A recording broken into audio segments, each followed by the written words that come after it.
You're welcome back. It's still good morning, Anambra. And okay, we are here to talk about the activities of Red Cross in Anambra State.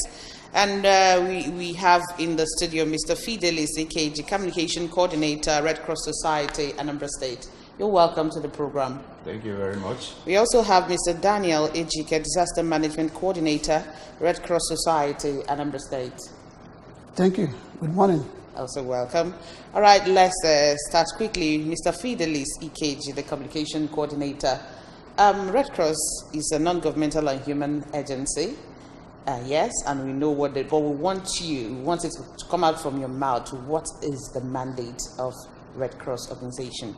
Okay, thank you very much. Once again, good morning, Anambra State. We are from Nigerian Red Cross Society, Anambra State branch, and we're here to discuss about the activities of Red Cross. And we are starting from the history of Red Cross, because when you talk about Red Cross, you have to ask, what is Red Cross? Where did it originate from? How did it come about? Yes, and why the name Red Cross? And why the name Red and the Cross? Yes. So if you talk about that, the history of Red Cross dates as far back as 1863. It's synonymous with the story in the Holy Book where Jesus Christ was telling a story about the Good Samaritan that was traveling, and he saw a man beaten by the roadside and he gave aid to him. So that is synonymous. The story of Red Cross is simply encapsulated in the story of a man, a book, and an idea. So once you talk about Red Cross, the three things that will come to your mind is a man, a book, and an idea. Then you now go further to ask, who is the man, what is the book, and what is the idea? Now the man is Sir Jean Henry Donant, the founder of the Red Cross movement worldwide. And what is the book? The book tells a story of how Henry Donant was traveling on a business trip, and he got to a small town of Solferino, and he met the aftermath of a battle.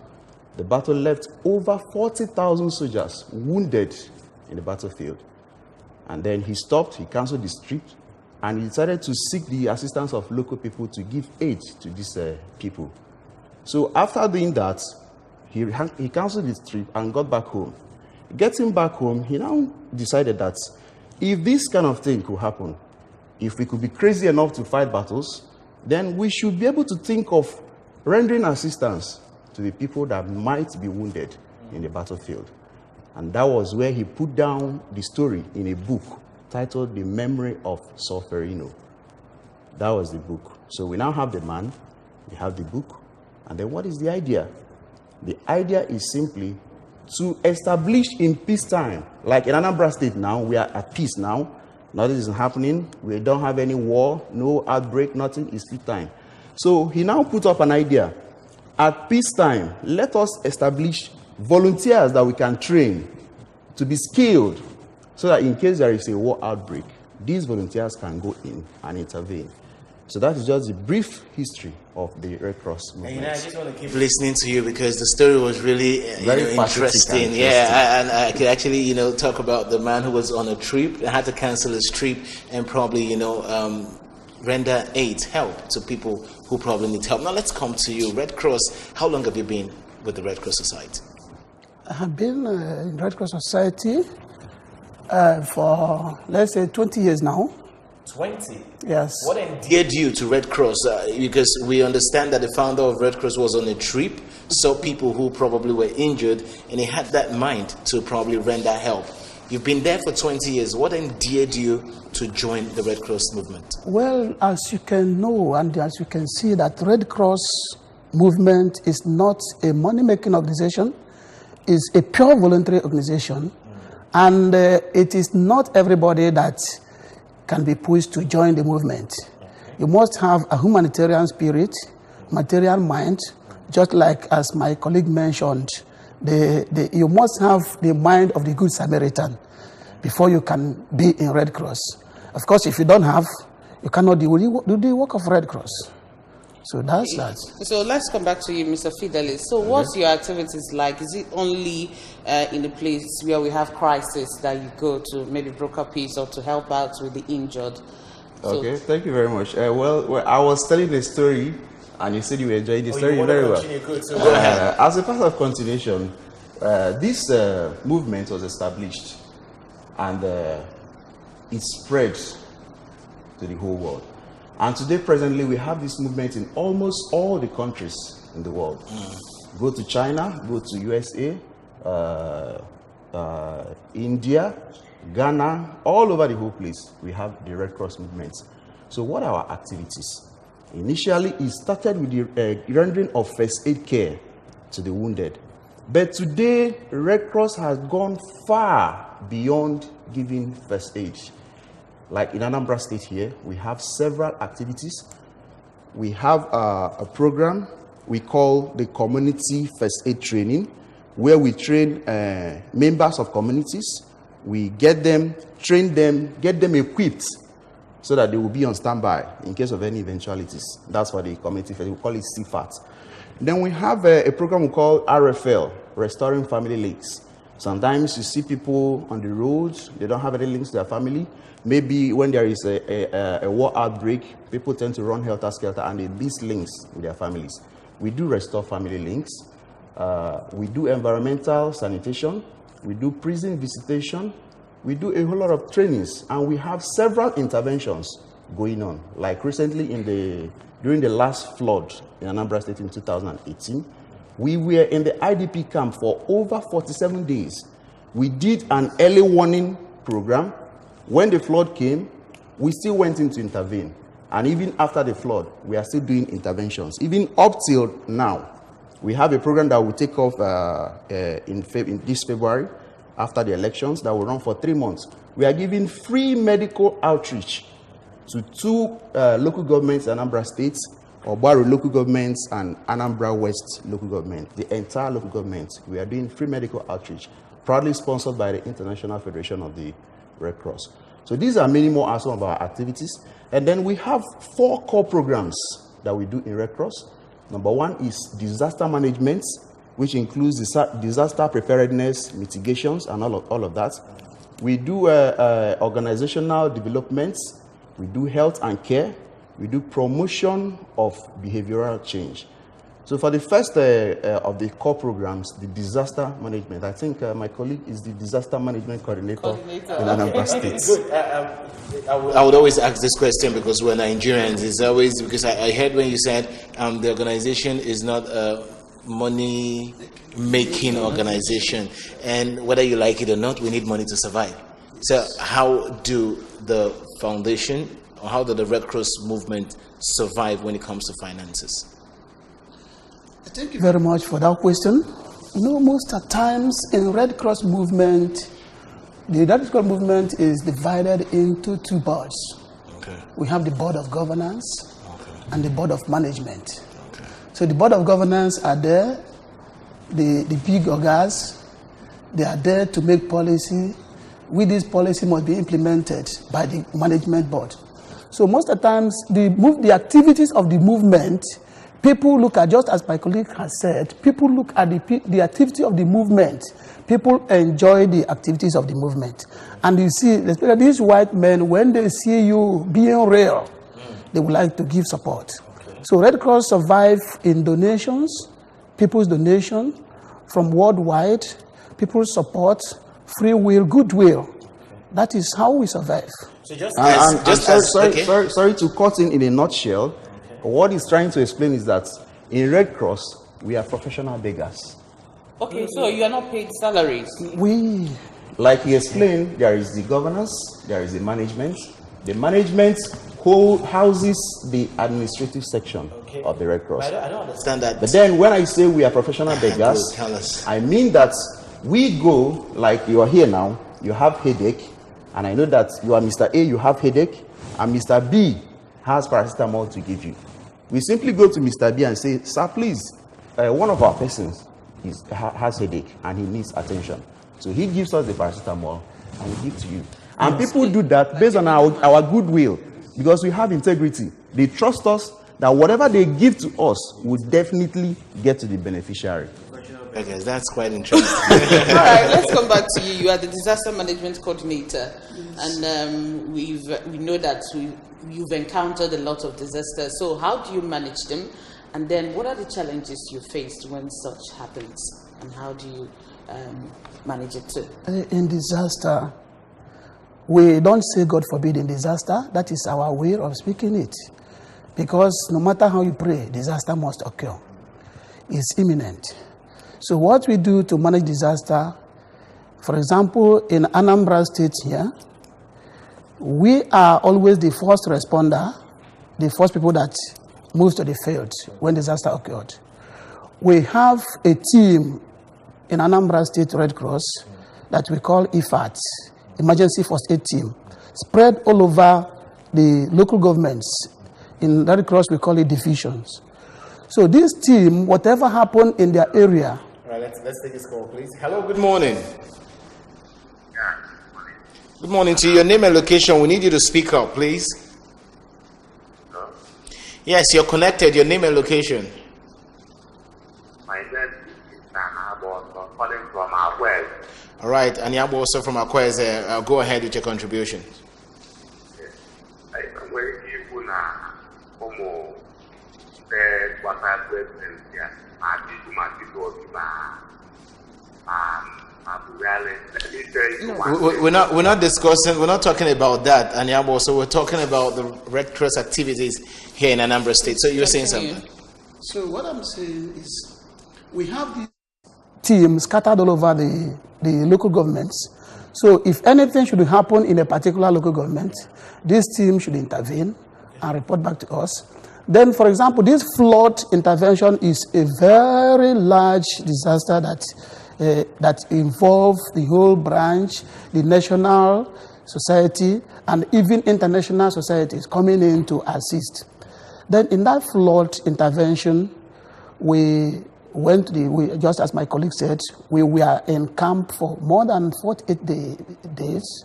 Then what we are doing, we are assisting the IDPs. Most of the time, people come to camp with their gift. They want us to share it because they trusted us. They know that we must give to the beneficiaries. In that camp, we did registration because we know relief material will be coming for the IDPs. We did registration, we did accreditation. Then during that camp, we equally did distribution of relief materials that was distributed to 1,000 households in Anambra State in that flood event. And that flood event, as we say, we are still intervening. We are still intervening. Like in health aspect of it, we did WASH program when we trained our volunteers and they were scattered all over the affected communities to impact the knowledge we're giving to them to the households, each household, to benefit from what they have benefited. This is to avert disaster situation in the next time it could happen. Okay, in other words, it's a kind of preventive action. Yes, preventive. Right? We go for prevention. We go for mitigation. Then when you cannot prevent, see that you cannot prevent this situation, you have to go for mitigation. That is making plan for the impact to be reduced. I assume that it will affect 100 persons. Maybe during early warning system, you tell people that flood will be coming to this place. Some people will listen to you, and automatically some people will not listen to you. So those ones that listen to you will pack out from that area, and for that you have mitigated the number of people that would have been affected. Then whereby we have done all those things and it still happened, we go in for response and relief delivery. All right, it's quite amazing to have Red Crossers. I think that's what they call you guys. Yes, because I told you my brother was part of it. But let's look at it. There's a whole. You said you cannot join the Red Cross if you don't have a humanitarian heart. If you don't have a heart to help people. And I want to believe a lot of people watching us right now probably, would have this kind of heart that drove you 20 years ago to join the Red Cross movement. And you guys are the people overseeing the Anambra State chapter here. People who probably want to join this movement, how do they go about it? Okay, thank you very much. Like when the disaster management coordinator was talking, he made mention about how we respond to emergencies. And he was telling you about our volunteers at the grassroots level. It might shock you to know that in Anambra State, we have more than 15,000 volunteers scattered all over Anambra State. Yes, as first responders to emergencies. That's why we are first responders to emergencies in Anambra State.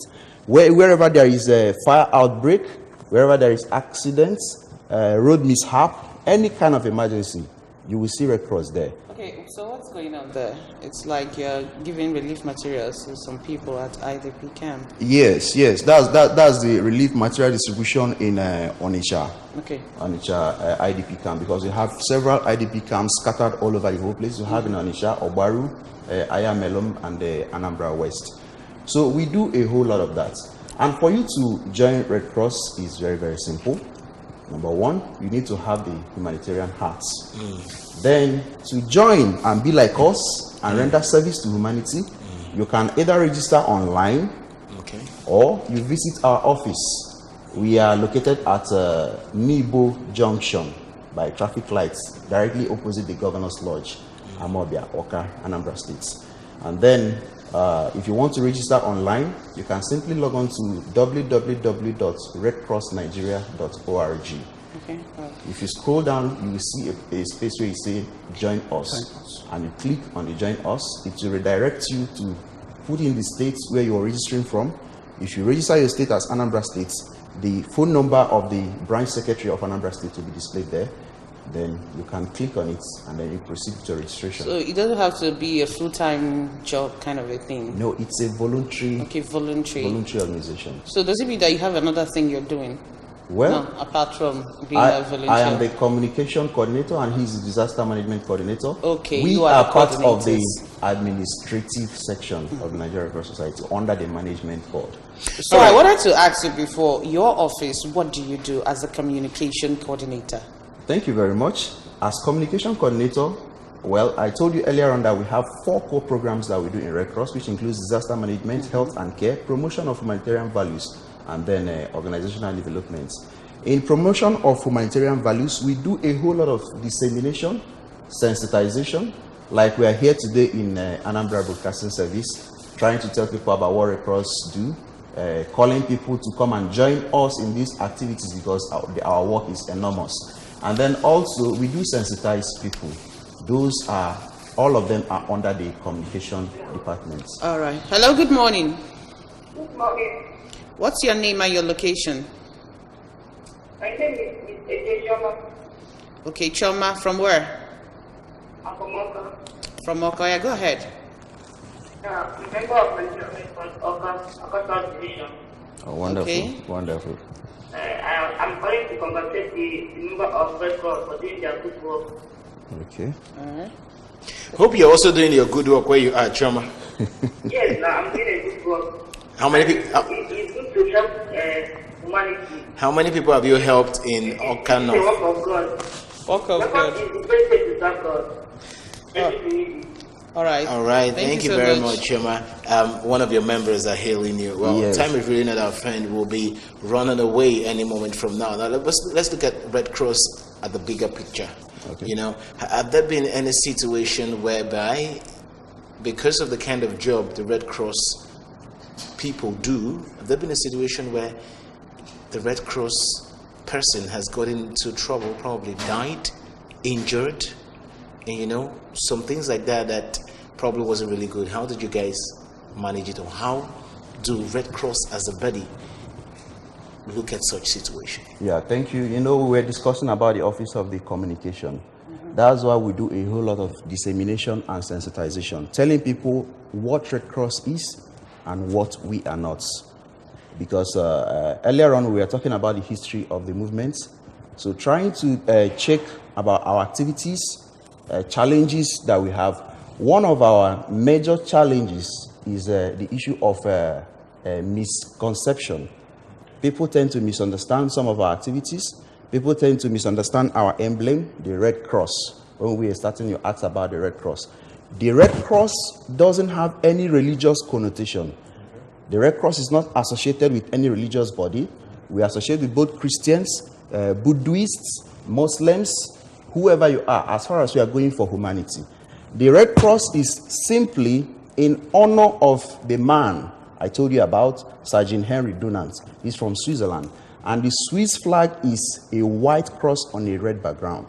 So to honor him, it was inversed, a red cross on a white background. So one of our major challenges is people having a misconception about some of these things.